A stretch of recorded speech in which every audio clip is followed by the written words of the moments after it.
তেল নিয়ে কি ধরনের সিন্ডিকেট চলতেছে তো সাধারণ জনগণের মুখে শুনে আসি, চলেন। তেল নাই, পাম্পে তেল নাই। এর কোনো ফার্ম আছে, তেল নাই। সব পাম্পে তেল নাই। এরা হচ্ছে বসছে, খাবে, চলে যাবে। যোগাযোগ মন্ত্রী এ তো ওবায়দুল কাদেরের থেকে খারাপ।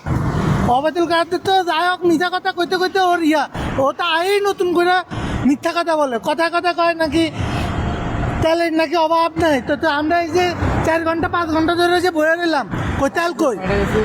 তেল কি যোগাযোগ মন্ত্রীর হোকার ভিতর দিয়ে ঢুকায়? সরকার বলতেছে তেল আছে, পাম্প লাইলে কয় তেল নাই। বাবা খোর মাল খোর, ঠিক আছে, আইসিস দেখাইন না।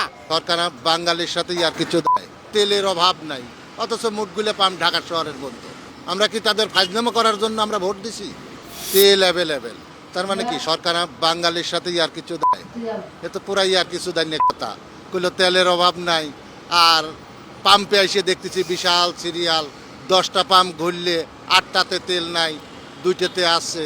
এটা নির্ঘাত সরকার একটা বাঙালির সাথে, আমাদের মতো পাবলিকের সাথে আর কিছু দায়িত্ব।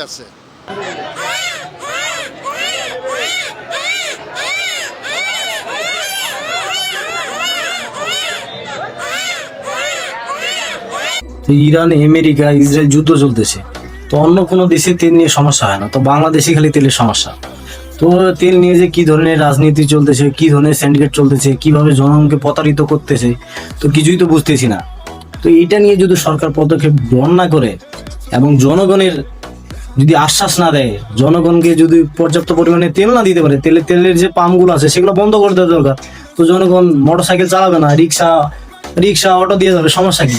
তো এটা কেন পদক্ষেপ গ্রহণ করে না? কেন মানুষকে একটা আশ্বাস দিবে, সেই আশ্বাসে পানি ঢেলে দেওয়া হবে? এটা কোনো কথা হলো? আজকে এমপি মন্ত্রীরা বলতেছে সব পাম্পে তেল আছে। কোন পাম্পে তেল নেই তার একটা তালিকা তৈরি করেন বা বলেন। তো আপনারা এটা তালিকা করেন। সাধারণ জনগণ কি জন্য তালিকা হবে? আপনাদেরকে জনগণ ভোট দিয়েছে কিসের জন্য?